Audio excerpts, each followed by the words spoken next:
Terima kasih Anda masih bersama kami. Saudara, tempat penimbunan kayu milik Perhutani Kesatuan Pemangkuan Hutan KPH Ngawi terbakar. Sedikitnya 100 kubik tumpukan kayu rimba seperti mahoni dan sengon ludes dilalap api.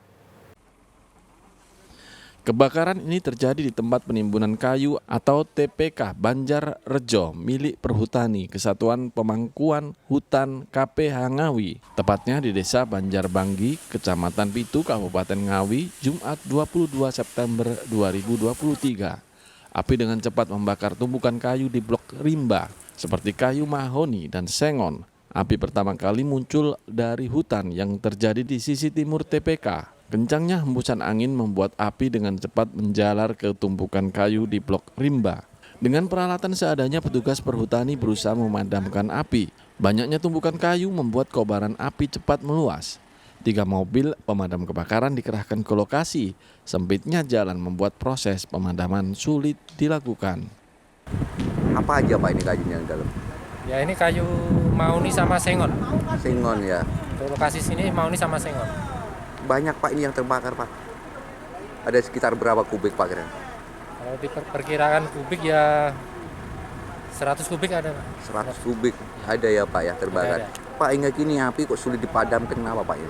Ya ini karena kan kayu mahoni ya, kayu rimba. Jenis kayu rimba itu memang sulit kalau kena api itu kayak areng. Wilayah media-media itu besar sama tikungan akses ke dalam masuk ini agak susah, banyak tumpukan kayu, jadi kita agak lama untuk menanganinya. Berapa mobil pemadam yang dikerahkan? Untuk mobil pemadam yang dikerahkan ada 3 unit, jadi untuk yang besar 1, yang punya kecil, unit kecil 2, gitu Mas. Ini banyak Pak ini yang terbakar Pak, hampir banyak Pak. Wah, ini untuk media yang terbakar lumayan banyak Mas, apalagi yang kebakar tumpukan kayu.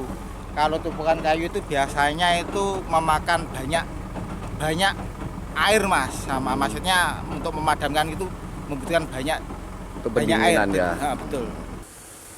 Belum diketahui penyebab pasti kebakaran ini, petugas terus membasahi lokasi sekitar kebakaran agar api tidak merembet.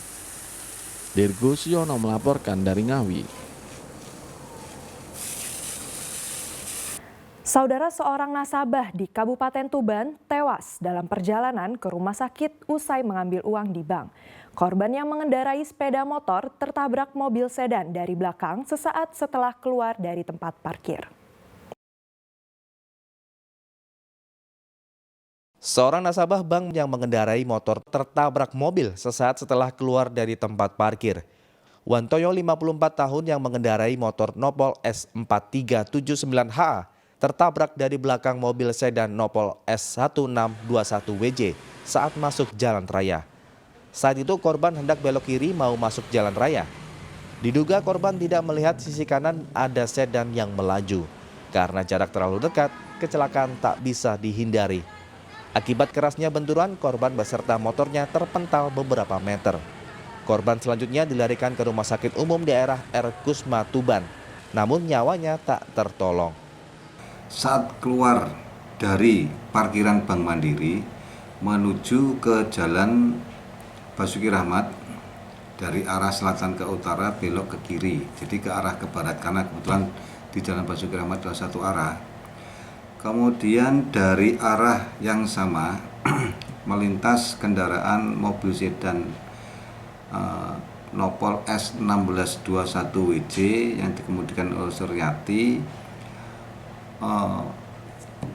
Di saat yang bersamaan akhirnya terjadi benturan dengan sepeda motor tersebut.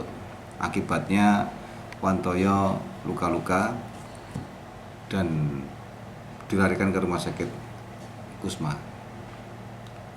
Informasinya meninggal di rumah sakit atau gimana? Pada waktu anggota tiba di lokasi, posisi masih hidup. Karena tadi juga dicek di nadinya itu masih lemah sekali. Kemudian berusaha untuk segera dilarikan ke rumah sakit. Ternyata sesampai di rumah sakit sudah dinyatakan meninggal dunia. Pasca kejadian, unit laka lantas Polres Tuban melakukan olah tempat kejadian perkara. Selain meminta keterangan pemudi sedan serta saksi lainnya, Polisi juga mengamankan barang bukti rekaman CCTV serta 2 kendaraan yang terlibat kecelakaan. Sapari Ranuwijaya melaporkan dari Tuban. Saudara, kemarau panjang mengakibatkan sumur warga di Ponorogo mengering. Kini warga terpaksa memanfaatkan air sungai yang kotor untuk memenuhi kebutuhan hidup setiap hari.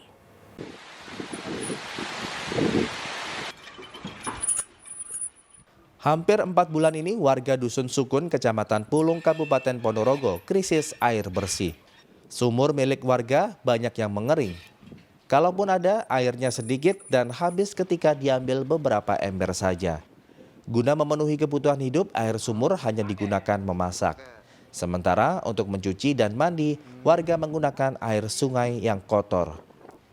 Menurut Resmiasi, sebenarnya ada sumber air di Desa Mojosaren, namun jaraknya hampir 1 kilo dan harus masuk hutan, sehingga warga enggan ke sana untuk mengambil air.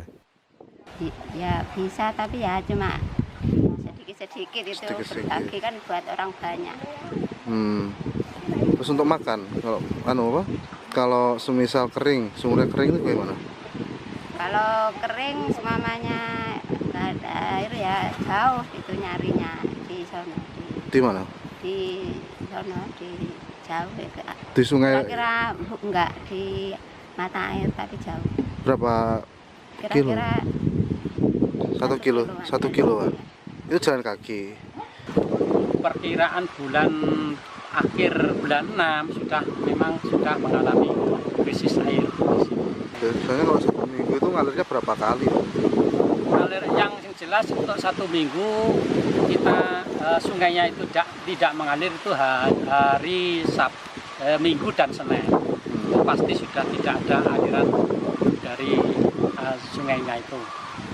Terus untuk sungai sendiri itu memang buat konsumsi atau bagaimana, Pak? Bukan, kalau sungai itu cuman air irigasi untuk persawahan di daerah Siman. Kita di sini hanya numpang ngambil aja. Di kawasan Wonosari ada 17 keluarga berjumlah 40 jiwa yang kini kesulitan air bersih. Warga berharap adanya dropping air bersih dari BPBD Ponorogo 2 kali dalam seminggu untuk mensuplai kebutuhan air selama musim kemarau. Dirgo Suyono melaporkan dari Ponorogo.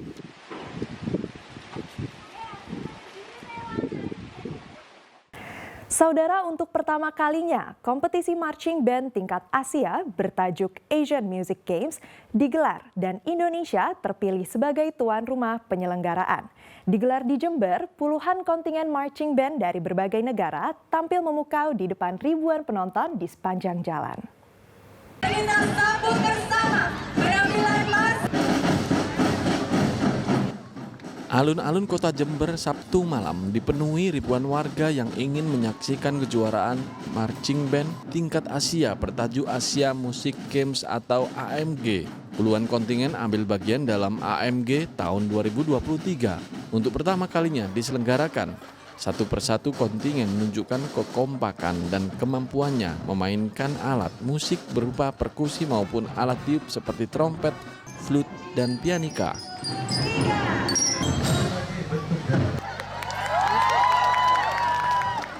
Tak hanya bermain atraktif di depan para juri dan tamu undangan, seluruh kontingen berparade menyusuri jalan protokol dan menjadi hiburan tersendiri bagi ribuan penonton di sepanjang jalan.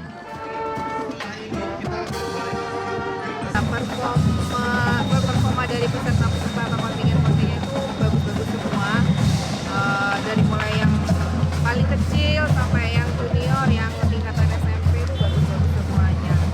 Harapan saya semoga khususnya untuk kontingen Jember kita dapat menang lah.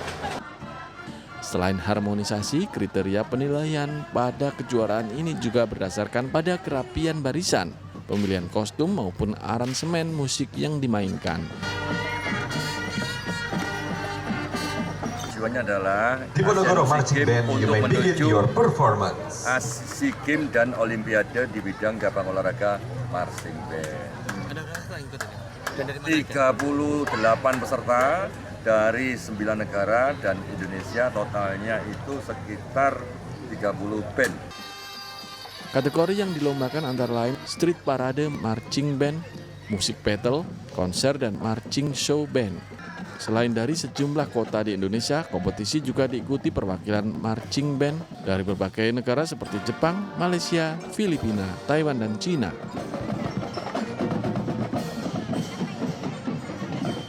ASEAN Music Games rencananya akan digelar 2 tahun sekali. Malaysia terpilih sebagai tuan rumah penyelenggara pada tahun 2025. Tommy Iskandar melaporkan dari Jember. Saudara, jelang gelaran Piala Dunia U17 yang rencananya akan dibuka di Gelora Bung Tomo, Surabaya, Minggu pagi 2 pemain Persebaya Surabaya menyapa masyarakat di Car Free Day Jalan Darmo. Tak hanya berfoto, anak-anak juga diajak bermain bola.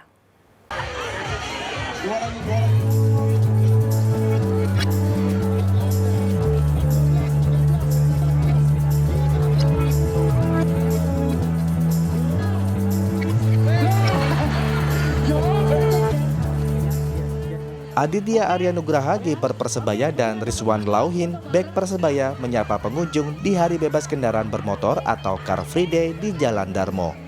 Kehadiran mereka disambut antusias warga, terutama pelajar, dengan berfoto. Tidak hanya menyapa anak-anak, 2 pemain tim Bajul Ijo ini juga mengajak berlatih bola seperti teknik juggling dan menendang bola ke gawang.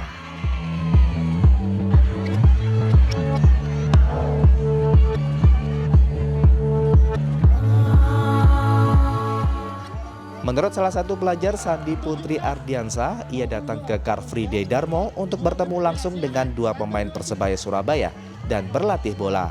Sehingga berharap pada pegelaran U17 nanti, Indonesia bisa jadi juara.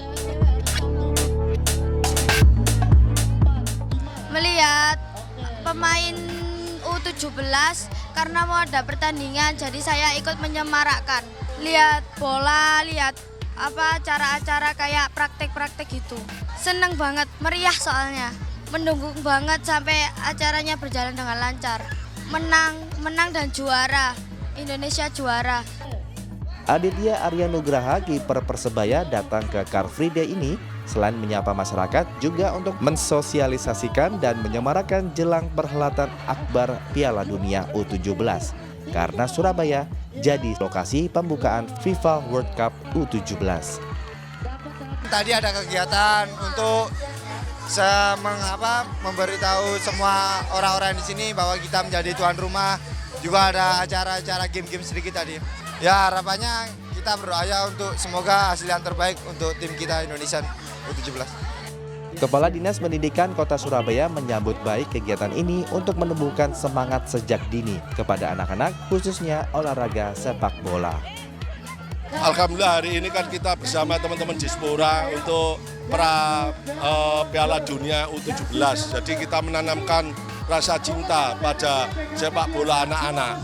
Alhamdulillah kita di Surabaya ini juga ada klub-klub yang dilatih oleh teman-teman Persebaya.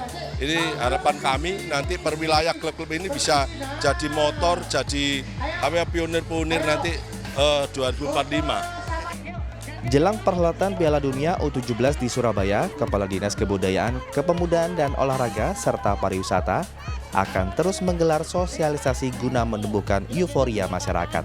Ini adalah hari pertama kami roadshow dan tadi juga diikuti oleh adik-adik sekolah ya yang ada di sekitar wilayah Taman Bungkul ini. Dan itu nanti secara terus-menerus kami akan melakukan sosialisasi. Untuk persiapan sendiri terkait dengan lapangan aman ya. Ya hari ini kita konsentrasi juga, kita fokuskan untuk promosinya. FIFA World Cup U17 digelar 10 November hingga 2 Desember 2023 di Indonesia sebagai tuan rumah. Pertandingan sendiri akan digelar di Gor Sriwijaya, Palembang, Manahan, Solo, Gelora Bung Tomo, Surabaya, Kapten Iwayan Dipta, Bali, dan di Jalak Harupat, Bandung. Seluruh pertandingan disiarkan langsung oleh Indosiar yang tergabung Surya Citra Media atau SCM. Sri Rama dan Sutrisno melaporkan dari Surabaya.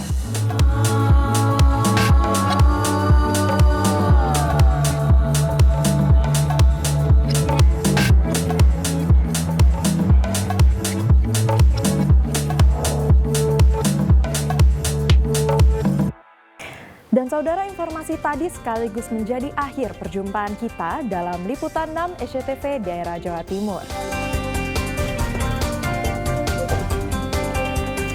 Atas nama seluruh kru yang bertugas, saya Keisha Prabawa mengucapkan terima kasih atas perhatian Anda. Selamat beraktivitas dan salam SCTV.